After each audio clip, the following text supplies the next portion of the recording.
Hello and welcome to the Craft Beer Corner. For today's beer review, we're jumping yet again into a new to me brewer. This specific brewer is called Heist Brewery. They are based in Charlotte, North Carolina. And we're jumping into a beer style that I love, but I don't drink all that often. Not that you can't find them, they're not a rare beer style. It's just a style that I don't think gets as much love as it deserves. And that is the brown ale. Today's brown ale from Heist Brewery is called Global Happiness. This one clocks in at 4.8% ABV. They call it a coffee brown ale, and indeed, it has been brewed with coffee as well as chocolate, caramel, and cinnamon. So we're looking at a really, really nice blend of ingredients. I think it's going to work extremely well. And in a brown ale base, it's going to have a lot of elements that likely are going to be reminiscent of getting a flavor profile like this in a stout, but dialed back. So that's kind of what I'm expecting. There's going to be some nice roast, but it's got more subtlety. It'll have a little, in general, typically maltier sweetness to it than, say, a stout or a porter would, but we're still kind of in the same family. Obviously, it's a brown ale, so we're in kind of that color spectrum as well. So label art on this one, on the side, big smiling mug of coffee, the name of it there, as well as the ingredients above, and then the logo on the side. So nice clean design, looks very cool. I always love trying beers from new brewers, so we're gonna get this cracked. Gonna use our nice all-purpose glass here. All right, looks like this one's pretty active in terms of carbonation, so that's gonna make a bit of a mess. So let's go ahead and get that poured. That'll at least get the immediate mess right off the table. I'm gonna have to pause for a minute, get this cleaned up, but we will be right back. All right, so I did quickly get that mess cleaned up here. Had already settled down a bit. That can sometimes happen. Sometimes they're very, very active. It could just be there's a lot of sugars in there that the yeast is still eating, or if they prime it before bottling, it could just be just a touch too much priming sugar. But nonetheless, mess is cleaned up, so we're going to continue our pour. And this is not having a problem forming a head. I can tell you it is a very pronounced aroma on this beer. You don't often get in a brown ale an aroma that really just kind of jumps out of the glass at you. Normally you have to really get right up on it. And if you're really paying attention, you can kind of pick up some aromatic notes, but it's not one of those beer styles that's known for being pungently aromatic. This is very much so. And you can smell it a good 1.5 feet, pushing 2 feet away from the beer glass. It really, really is pungent. And what's immediately jumping out at me from this distance is the coffee. So we are going to get right up over this for a full sniff and see what else we discover. Oh, wow. Oh, man. That is easily in the top best smelling brown ales I've ever smelled. So yeah, the coffee is really nice, but immediately underneath the coffee, as I was getting right up on this, it's really an intensity of aroma from the malt bill. Dare I say, I think if this had no additives, I would still be able to smell this from a good distance. It's got a good, bold nose on it. Smells fantastic. So there's this underlying roasty malt. There's coffee. The chocolate's extremely clear. I'm not picking up anything that smells like cinnamon or caramel, but the coffee and the malt bill, very, very clear. There's also a slight almost nuttiness to it coming off of it. That's not uncommon in a brown ale, but I can say it looks fantastic. I didn't quite pour the whole beer in there, but that's filled up high enough, and that head has settled a fair bit. So visually, yeah, this is maybe a little bit lighter than I would see in a typical brown ale, but it's certainly in the range to be certain.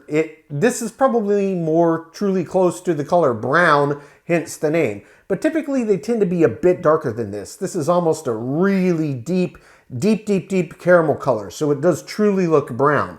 And that's if you're holding it up to a bright LED set light. Down in the glass, it really does, like away from the direct light source, it looks really properly brown. So yeah, looks fantastic. Head's still holding true, settle down a bit. Let's jump right in, see what this one's about.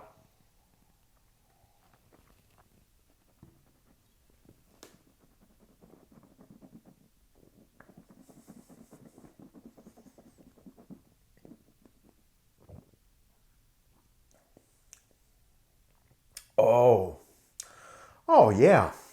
Oh, that's extremely nuanced. Extremely nuanced. Wow. Okay. This is in it. I gotta let it settle for a minute here before I start talking. There is a lot to process in this flavor profile. That is impressive. That is very impressive indeed, and absolutely incredibly delicious. So, we'll get to body and mouthfeel, but I do want to talk about my immediate reaction to what I got in the flavor profile. So immediately upon swallowing, you're hit with that coffee first. It's nice. It's like, it's not like a really smoky, like a French or Italian roast type coffee. It's kind of like a house medium blend, but a really good quality bean that was being used, and like a nice even hand. It's not like under grinds for the batch coffee you made, and it's not over. It's just nice and quality, has a very distinct coffee flavor. Almost like the type of flavor you would get in coffee flavored ice cream. It's very much along those lines. It's very nice, very clean, distinctly coffee. Immediately behind that, you get this malt bill. And really the elements of the malt bill that I was picking up on the aroma, they're very, very closely matched in the flavor profile in this glass. So yes, there is a little bit of this underlying malty kind of grain, almost granola-like quality.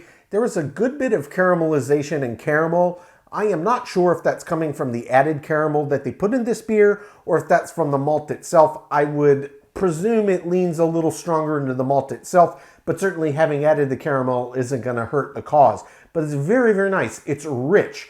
It's earthy and it's roasty, but it's not char-like and it's not smoky at all. And roughly somewhere between the 5 and 10 second mark, I really started to get big elements of cinnamon that opened up on the palate. And that's how I take my coffee. I drink it black and I like cinnamon in it. And this really did put me in mind of just an extremely well-prepared cup of coffee, how I like to take it. Because it's got that richness from the malt bill. It's got that underlying richness from the coffee. The cinnamon popped in. There's these underlying caramelization and caramel notes. Now, the other thing that I didn't pick out on first sip is the chocolate. Chocolate is an ingredient that is easy to miss in something that has a lot of roast, so I'll be acutely paying attention and looking specifically for that on second sip. But yeah, big, impressive, complex, and nuances of flavor here really kind of opens up. It's multi-tiered, it's multi-layered. This is a good one.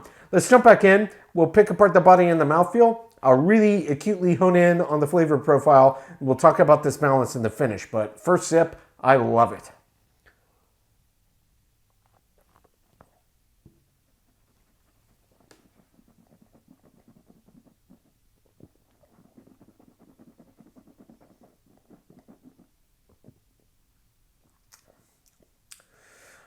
Yeah, it's nice. The body on this is kind of medium light to medium. It's only 4.8% ABV. It's not super high ABV, so the body to me feels right for the ABV in this beer range. In terms of the mouthfeel, this one kind of exactly the same story with the body. It's not super viscous, it's not super light. It feels right for this beer style in this ABV range.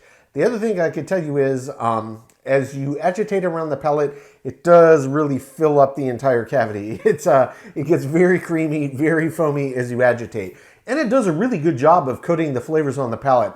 I can tell you once on second sip, it re-intensified. Once again, I got the coffee first. Immediately behind that, I got the malt bill again.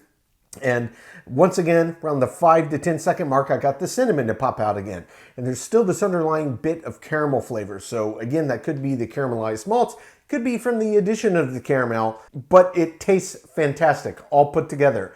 So if I'm really picking apart this flavor profile and honing in on chocolate, it doesn't really stick out to me.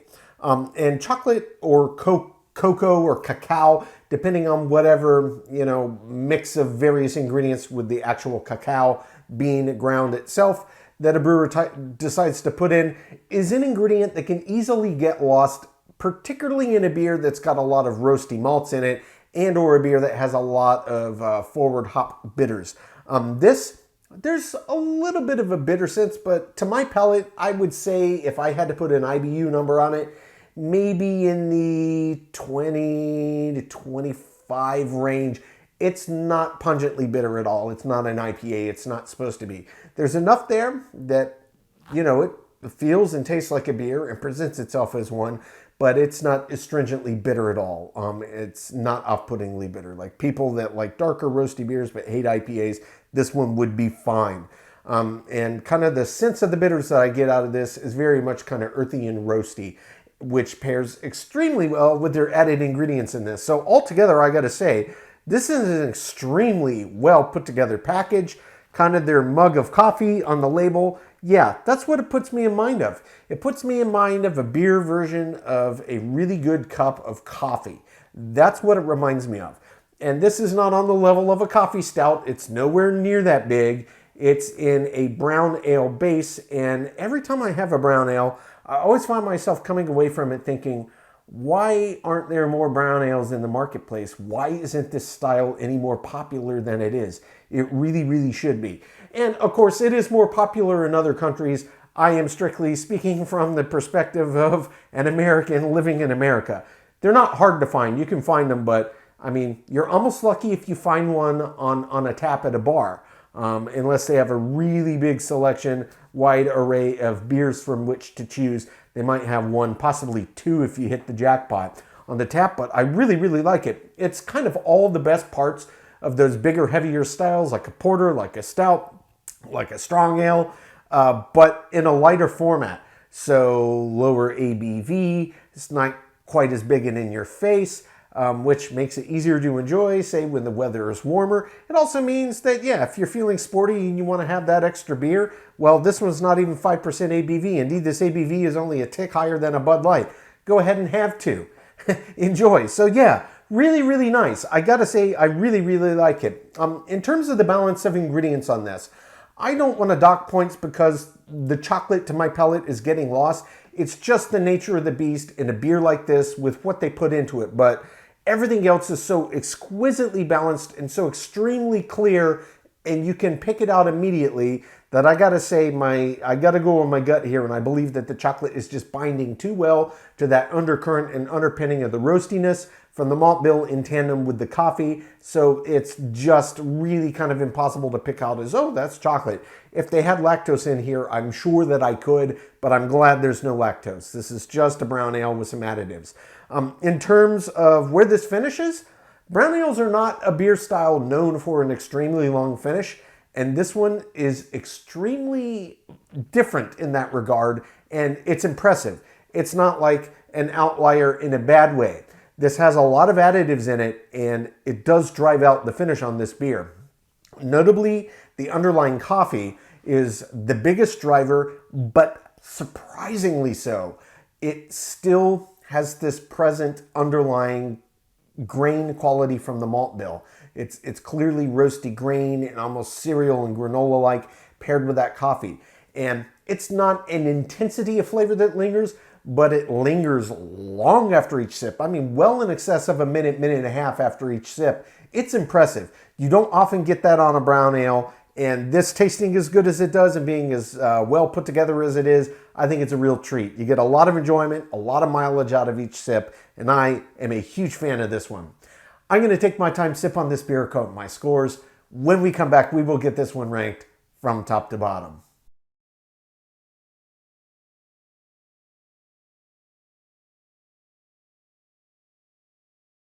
All right, now that we've gotten to enjoy this beer, we're going to get it ranked. This was Heist Brewery's Global Happiness. This was a brown ale. They have a few different versions of this one. This was the coffee, chocolate, caramel, cinnamon version. 4.8% ABV on this one, and Heist Brewery is based in Charlotte, North Carolina.